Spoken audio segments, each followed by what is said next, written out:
Good morning, good afternoon, or good evening, my beautiful hot messes. My name is Mistress Lavender, and today I'll be reading The Subtle Art of Not Giving an F by Mark Manson. I'm on chapter 6, going into 7, on page 138, starting at question number 3. And if you have no idea who I am or what I'm talking about, you might as well first like, comment, and subscribe, and then click the first video, silly. But if you do know what I'm talking about, let's begin. Question number 3. Would being wrong create a better or a worse problem than my current problem for both myself and others? This is the litmus test for determining whether you've got some pretty solid values going on and we're totally neurotic F-wads taking our F's out on everyone, including ourselves. The goal here is to look at which problem is better. Because after all, as Disappointment Panda once said, life's problems are endless. My friend's brother, what are your options, or what are his options? A. Continue causing drama and friction within the family, complicating what should otherwise be a happy moment and damage the trust and respect he has with his sister, all because he had a hunch, some might call it intuition, that this guy is bad for her. B. Mistrust his own ability to determine what's wrong or right for his sister's life and remain humble. Trust her ability to make her own decisions, and even if he doesn't, live with the results out of his love and respect for her. Most people choose option A. That's because option A is the easier path. It requires little thought, no second guessing, and zero tolerance of decisions other people might no second guessing and zero tolerance of decisions other people make that you don't like. It also creates the most misery for everyone involved. It's option B that sustains healthy and happy relationships built on trust and happiness. It's option B that forces people to remain humble and admit ignorance. It's option B that allows people to grow beyond their insecurities and recognize situations where they're being impulsive or unfair or selfish. But option B is hard and painful, so most people don't choose it. My friend's brother, in protesting her engagement, entered into an imaginary battle with himself. Sure, he believed he was trying to protect his sister, but as we've seen, beliefs are arbitrary. Worse yet, they're often made up after the fact to justify whatever values and metrics we've chosen for ourselves. The truth is, he'd rather F his relationship with his sister than consider that he might be wrong, even though the latter could help him to grow out of the insecurities that made him wrong in the first place. I try to live with few rules, but one that I've adopted over the years is this. If it's down to me screwing up or everybody else being screwed up, it is far, far, far more likely that I'm the one who's screwed up. I've learned this from experience. I have been the a-hole acting out based on my own insecurities and flawed certainties more times than I can count. It's not pretty. That's not to say there aren't certain ways in which most people are screwed up. And that's not to say that there aren't times when you'll be more right than most other people. That's simply reality. If it feels like it's you versus the world, chances are it's really you versus yourself. Ooh. Okay, now, chapter 7, Failure is the Way Forward. Ooh, I like that title. I really mean it when I say I was fortunate. I graduated college in 2007, just in time for the financial collapse and Great Recession, and attempted to enter the worst job market in more than 80 years. Around the time, I found out that the person who was subletting one of the rooms in my apartment hadn't paid any rent in 3 months. When confronted about this, she cried and then disappeared, leaving my other roommate and me to cover everything. Goodbye, savings. I spent the next 6 months living on a friend's couch, stringing together odd jobs and trying to stay in as little debt as possible while looking for a real job. I say I was fortunate because I entered the adult world already a failure. I started out at rock bottom. That's basically everyone's biggest fear later on in life. When confronted with starting a new business or changing careers or quitting an awful job, When confronted with starting a new business or changing careers or quitting an awful job, and I got to experience it right out of the gates, things could only get better. So yeah, lucky. When you're sleeping on a smelly futon and have to count coins to figure out whether you can afford McDonald's this week, and you sent out 20 resumes without hearing a single word back, then starting a blog and a stupid internet business doesn't sound like such a scary idea. If every project I started failed, if every post I wrote went unread, I'd only be back exactly where I started. So why not try? Failure itself is a relative concept. If my metric had been to become a anarchic communist revolutionary, then my complete failure to make any money between 2007 and 2008 would have been a raving success. But if, like most people, my metric had been to simply find a first serious job that could pay some bills right out of school, I was a dismal failure. I grew up in a wealthy family. Money was never a problem. On the contrary, I grew up in a wealthy family where money was more often used to avoid problems and solve them. I was again fortunate, but because this taught me at an early age that making money by itself was a lousy metric for myself. You can make plenty of money and be miserable, just as you can be broke and be pretty happy. Therefore, why use money as a means to measure my self-worth? Period. Instead, my value was something else. It was freedom, autonomy.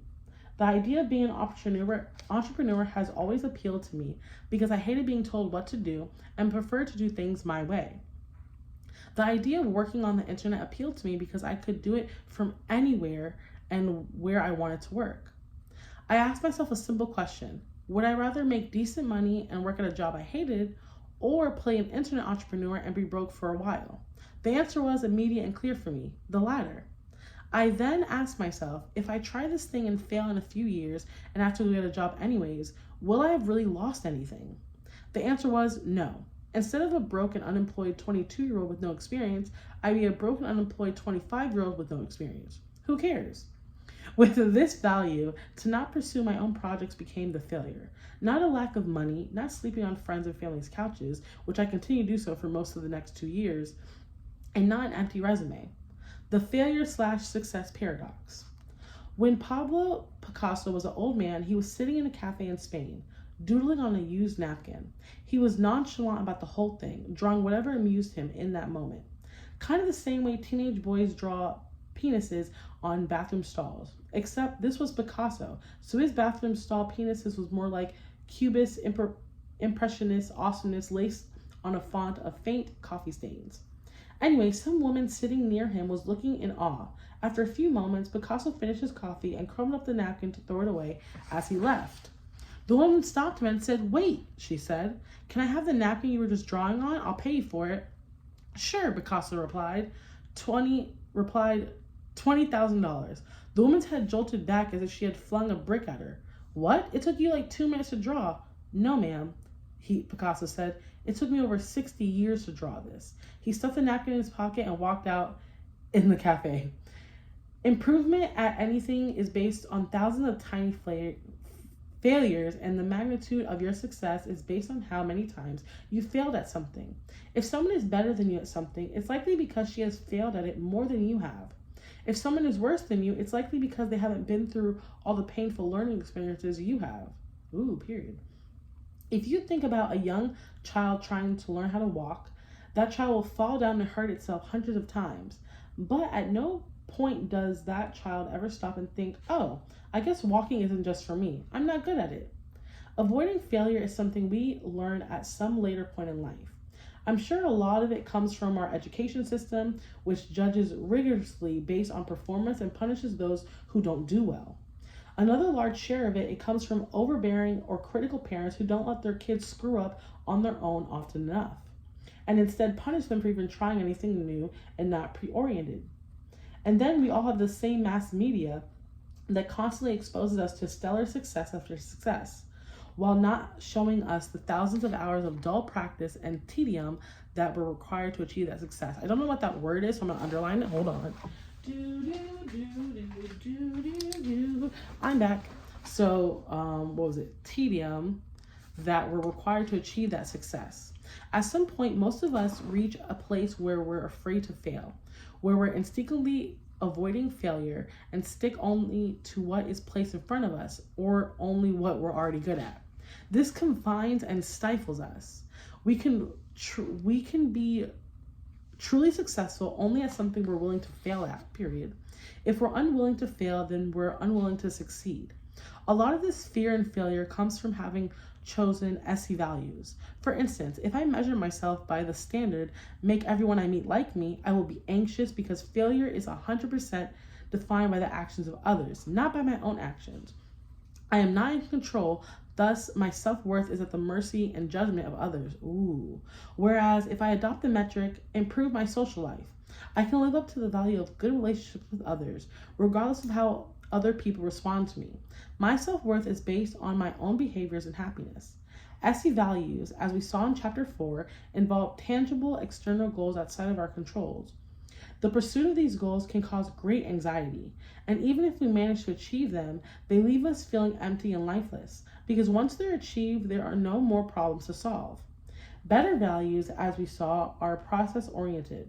Something like express myself honestly to others. A metric for the value honesty is never completely finished. It's a problem that we continuously be re-engaged. Every new conversation, every new relationship brings new challenges and opportunities for honest expression. The value is an ongoing, lifelong process that defies completion.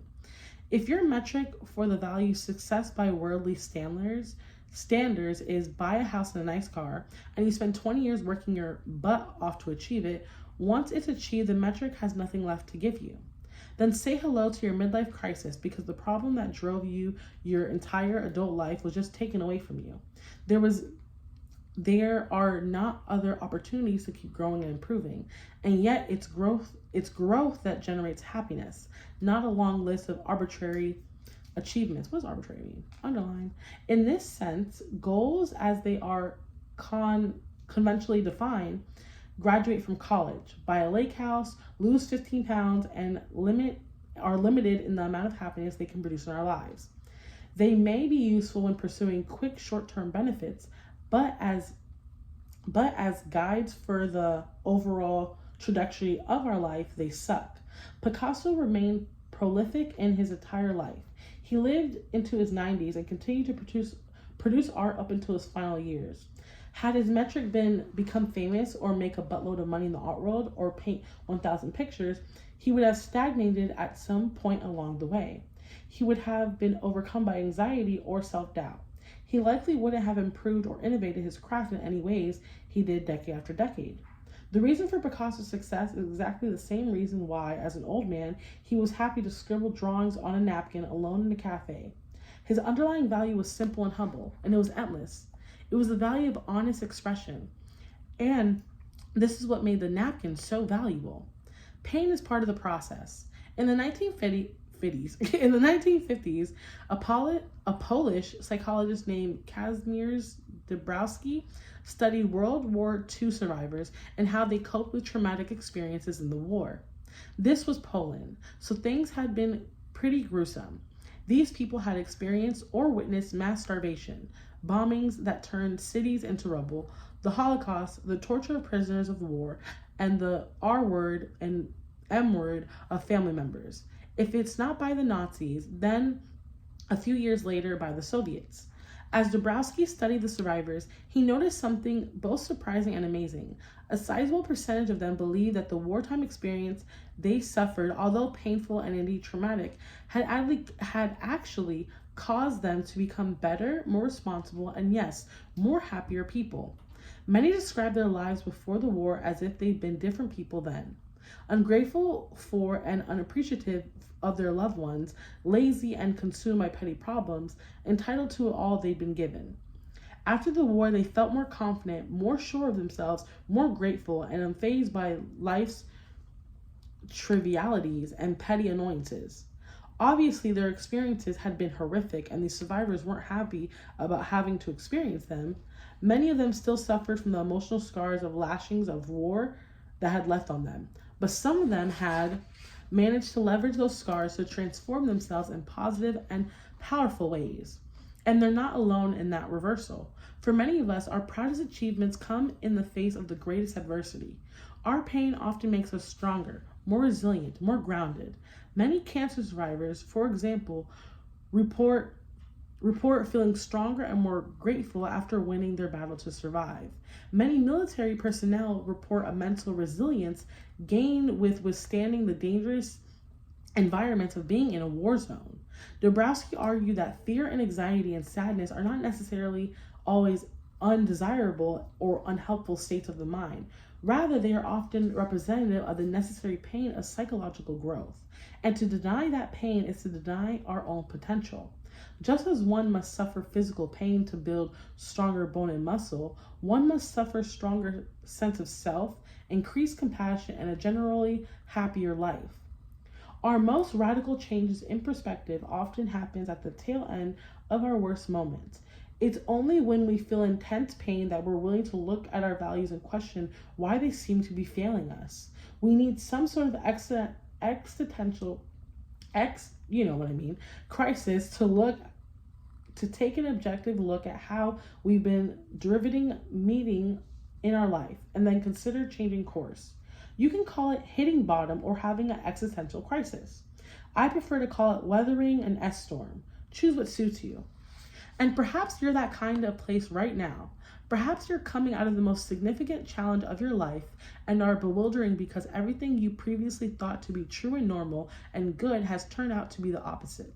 That's good. That's the beginning. I can't stress this enough, but pain is part of the process. It's important to feel it because if you just chase after highs to cover up the pain, if you continue to indulge in entitlement and delusional positive thinking, if you continue to overindulge in various substances and activities, then you'll never generate the requisite, I know this word, I'm saying it wrong, motivation to actually change. When I was young, anytime my family got a new VCR or stereo, I would press every button, plug and unplug everything, cord and cable, just to see what everything did. With time, I learned how the whole system worked. And because I knew how it all worked, I was often the only person in the house who used the stuff.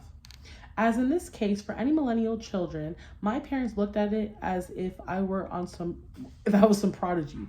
To them, the fact that I could program the VCR without looking at the instruction manual made me the second coming of Tesla. It's easy to look back at my parents' generation and chuckle at their technophobia. But the further I got into adulthood, the more I realized we all have those areas of our lives where we're like our parents with a new VCR. We sit and stare and shake our heads and say, but how? When really it's as simple as just doing it. I get emails from people asking this all the time, and hold on, I'm messing up, so I'm going to stop because I'm reading a bit fast. I'm stopping at page 150, and I'm going to start at, in many years, I'm on chapter 7, failure is the way forward.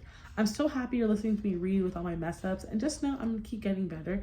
And yeah, I see myself really succeeding in this, and I'm glad you're taking the journey. Let me know if you're liking the book or what are you reading. Bye, I'll see you next video.